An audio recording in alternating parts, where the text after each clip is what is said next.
Rachel. I think your sound cut out just a little bit. Of course. That's okay. So for those of you who don't know, Rachael Bedell is a friend of Oasis, and she runs a podcast called Slice Up Your Life, makes amazing drawings, and we are here to talk with her today while she's out in Texas about just the past couple months, what's been going on, and hear a little bit of behind the scenes from your podcast and kind of your current season. So awesome, guys. Yeah, I know it's always a fun time when we get to catch up virtually like this. So yeah, excited to talk through some of this stuff.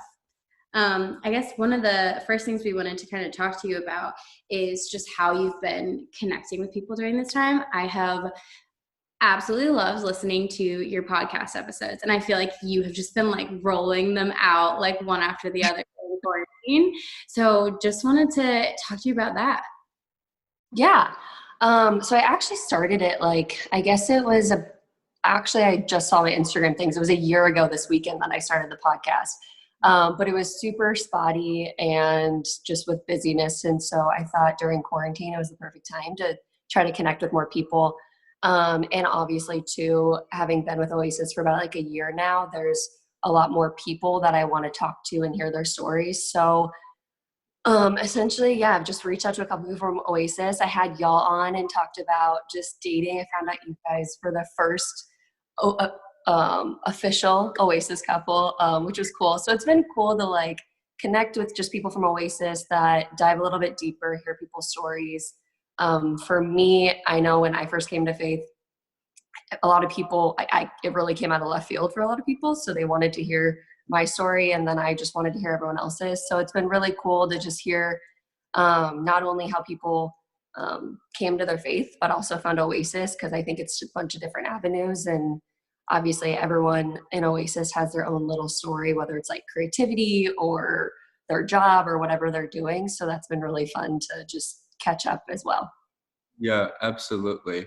No, and it's been great. It's funny. This is kind of like a role reversal right now because you're on your podcast. No, you're on ours.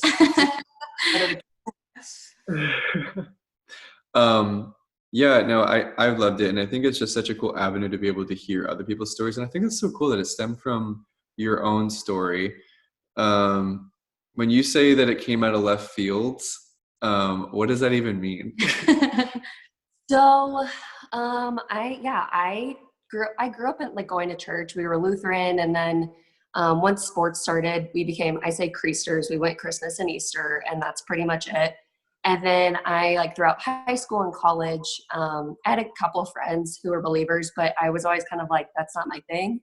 I kind of found myself even in relationships, dating relationships, I'd want to date people who weren't into it because I didn't want to have to even touch it.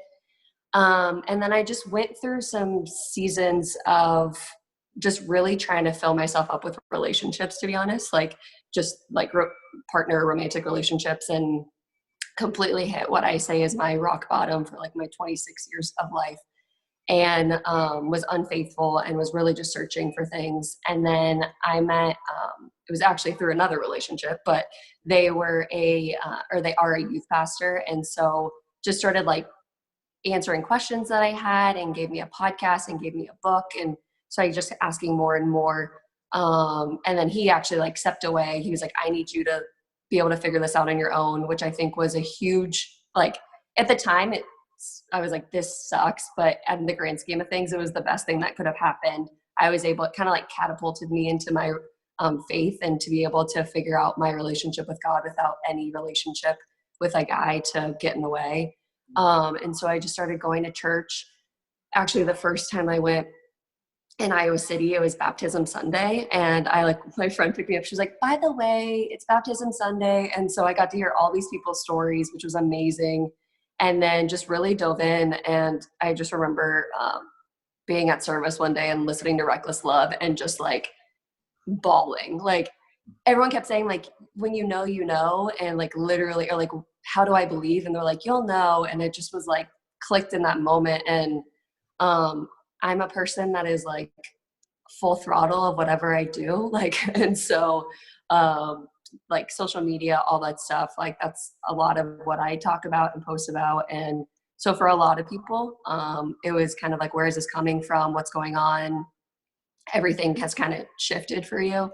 So obviously it caused some strains with some people and lost followers on social media, but I'm like, okay, I don't care. So that's kind of how it all came.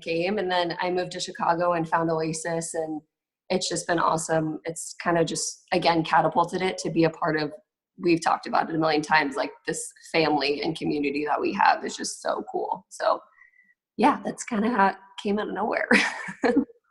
I love that. Out of nowhere, but at the same time, I mean, those relationships that bring you into something, I totally feel that. Mm-hmm. And making your faith your own was something that I know I had to learn in my life. Like, I remember like somebody telling me like, hey, I can't help you with this. You can't rely on your parents or your friends for your Christianity. This has got to be for you. Mm-hmm. And that is just so impactful. And I think that's the one thing that drives people into like a strong personal relationship with Christ. And for someone like you who is extremely driven, it's amazing to see someone like you pushing in that direction, because you're strong. You are a strong force to be reckoned with on many creative fronts. Yeah, seriously. So praise God for that. I wanted to get a little more into these podcast interviews. You talked that you started about a year ago, kind of in response to some people seeing you coming out of left field. And I think that's a fun creative outlet. But obviously the past 2-3 months now have been a little bit different. So I wanted to hear how those interviews might have changed, or your podcast has taken a different turn, or maybe it hasn't. How do you view the change in the past couple months? Yeah, I think especially when I first started, I would kind of just wanted to talk to people. I wanted to hear their stories, and I wanted faith to be a part of it. But also talk about, like I say, it's like food and fitness and family and all that stuff. And I still want to talk about that. Like, if y'all know me, I mean, I know y'all know this, like food is one of my ride or dies. So I want to hear about that and talk about pizza. But especially in the last couple of months, I think, like I said too, as like my pool of people have grown and I've been able to see how strong people are in their faith, I really wanted to dive into that piece of it more. And especially during this time, because I think, one, I mean, obviously I have more time, but just that the fear that people have. And I think we've been able to see like people with their faith, how strong that is, and people really speaking out on their faith during this time and how it's getting them through and just relying on God. And I think we've talked about this a lot, but just like we have to wait and we can't write our own story. And I think hearing how other people's stories have changed has been really cool for me. Like, we obviously probably had plans this spring and summer, and that completely got changed. And so it's like the thing I keep trying to say is like, we can't write the next chapter of our lives. We kind of have to wait page by page.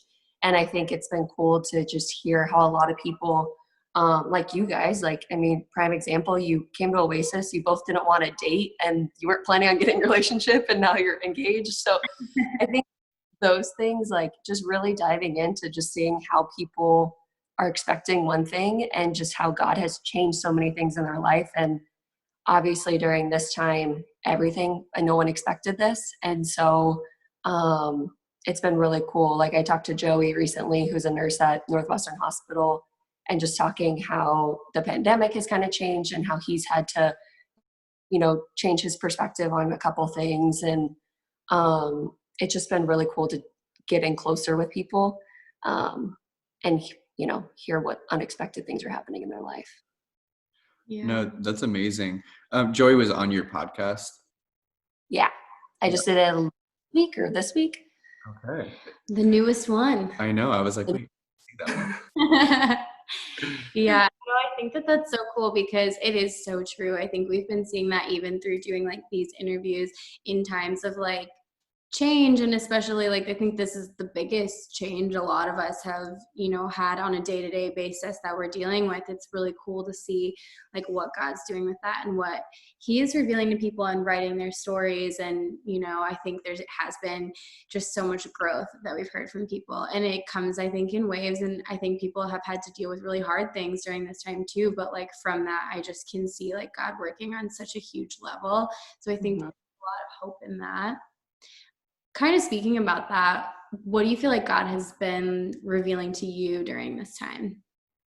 Oh, I feel like it's changed almost every month too. Like the first month, it taught me a lot about how I perceive him.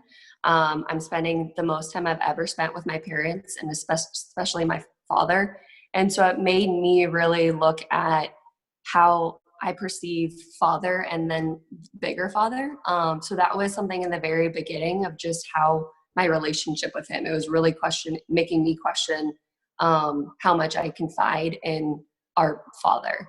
And then as it's gone on, I really had to just let go. That was like my biggest thing, that like let go of everything that I've planned. And when I moved to the city, I really just like had all these things that I wanted to get done and like be a part of. And I did that. But then I was kind of again letting those things be my identity. And so during this time, like I can't be a part of things as much as I'd want to or be present.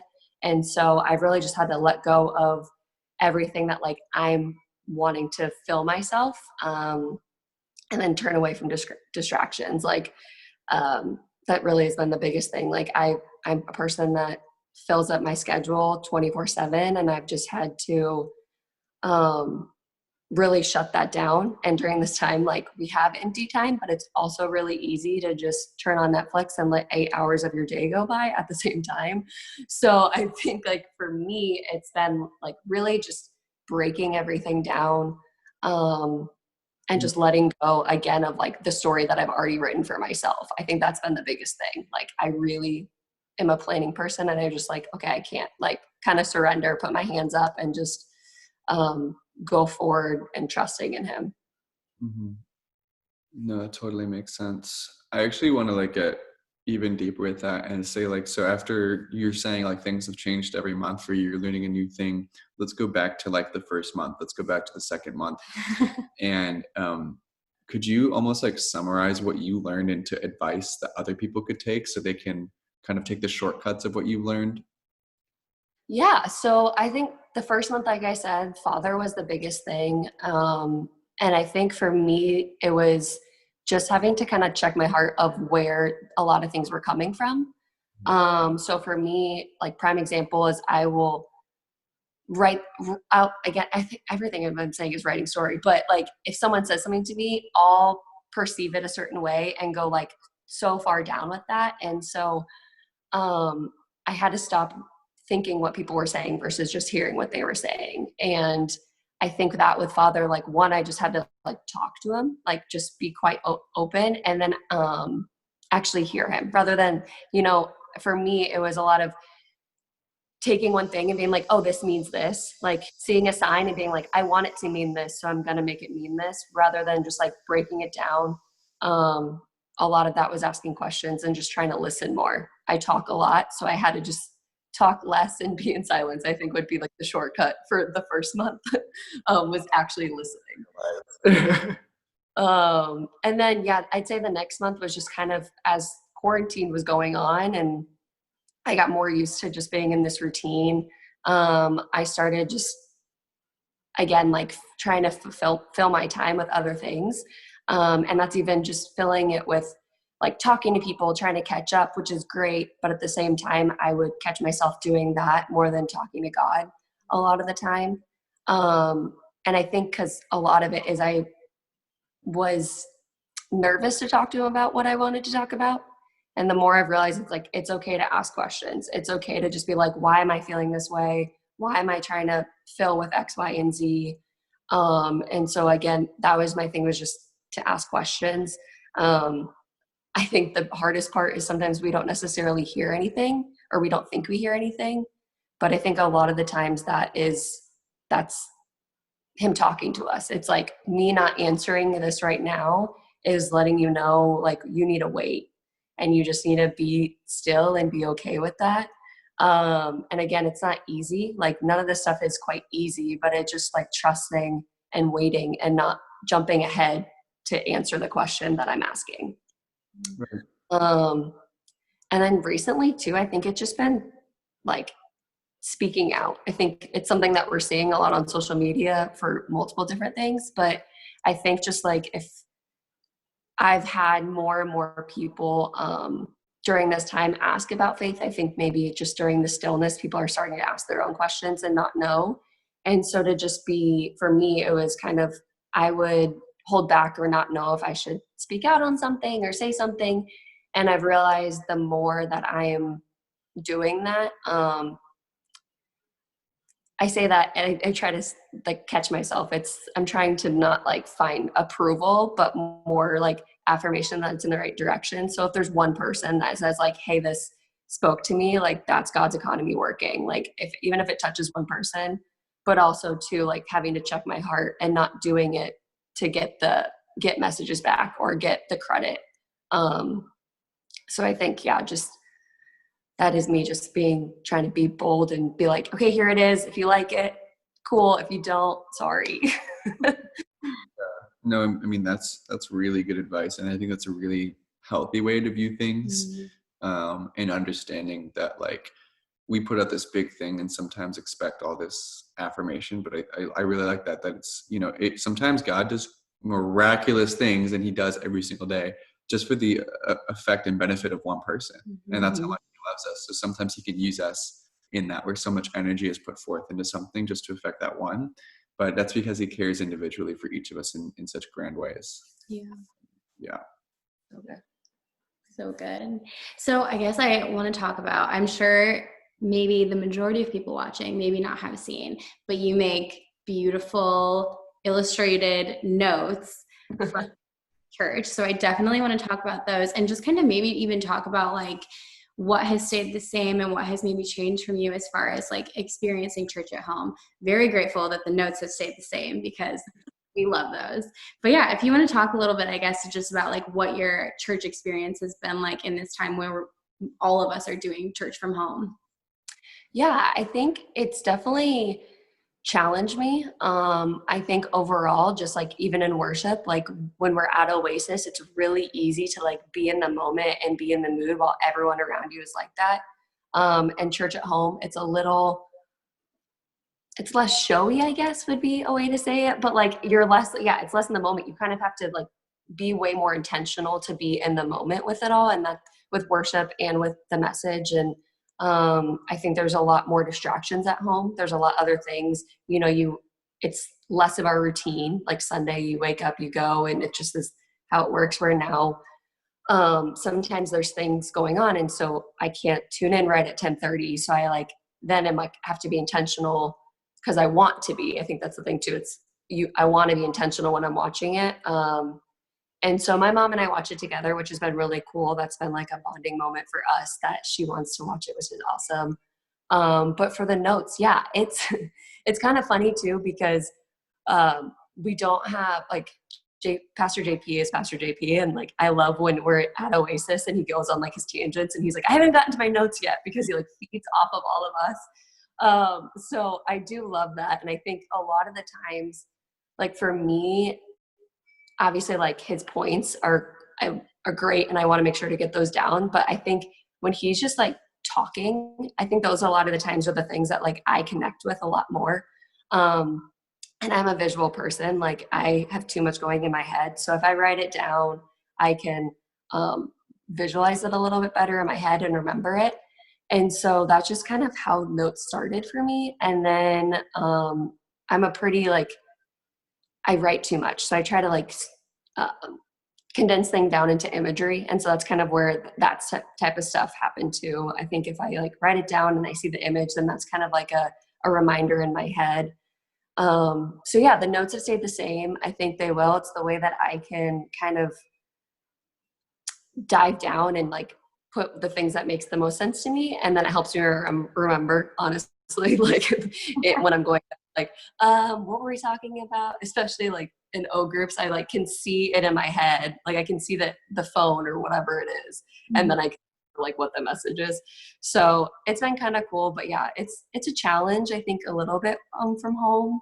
I obviously miss like everyone else and just being in community with it all. But I think at the same time, it's been really cool because you have to be more intentional and it's less of a social thing. Like it's like purely for like me and God and like having that message rather than being there for like the people.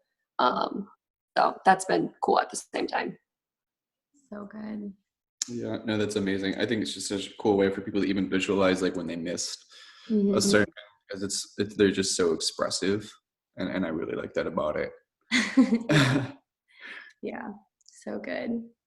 So we like to wrap up our interviews recently by asking, what has God been revealing to you? We touched on that a little bit, but I guess if you were to like summarize it all into like a one statement over these past couple months, what would it be? Yeah. So it seems silly because I wrote this for like the social media, but honestly, like let go and turn has been my thing.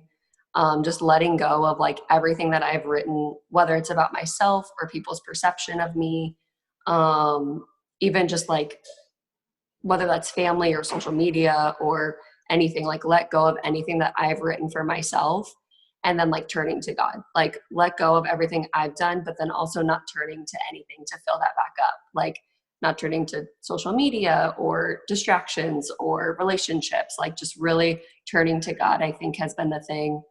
So yeah, let go and turn and just like ask questions, I think has been the thing too. Like it's okay to ask questions. It's okay to just be vulnerable. I think vulnerability breeds vulnerability. And I think that's with community, but I also think that is with God as well. Like the more that we open up to him, the more that we get to see him and receive him. So Yeah. I'd say that's it. So good. And for anybody that is watching that hasn't seen, Rachael wrote a reflection that's on our Instagram page that's entitled Let Go and Turn.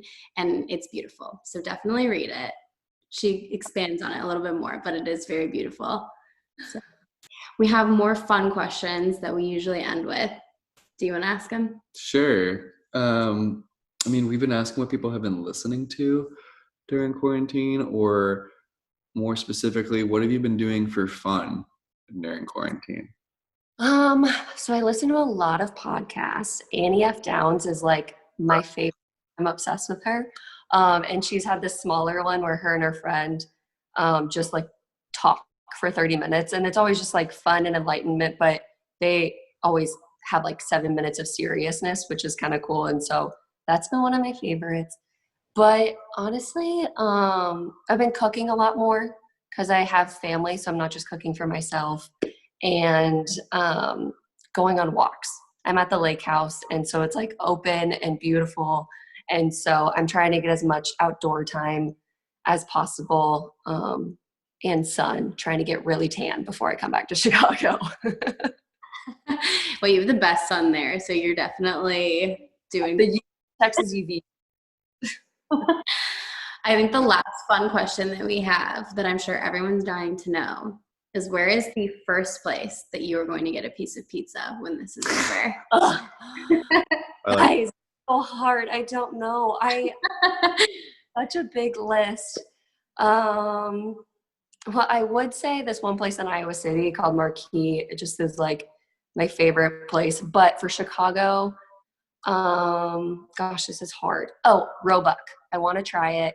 I don't know what neighborhood it's in, but it's wood-fired pizza, and I really want to go. I hadn't tried it yet. So yeah, Roebuck. It's like ROE and then Buck. Yeah, So, I haven't even heard of this. Yeah, I haven't tried this one either. it looks so good. And I'm kind of getting the best of both worlds. The pizza consultant that did the Marquee place also did this place. So it's like similar pizzas. And so it's my friend's restaurant is Marquee. So I like kind of know the pizza consultant guy. And so he opened up this place. I would consultant. I love that you know a pizza consultant. Like, that's amazing. Wow. If Yeah, there was we'll go. a job that everyone would want to switch to. That would be Yeah. it. Cool. Well, that's it for us.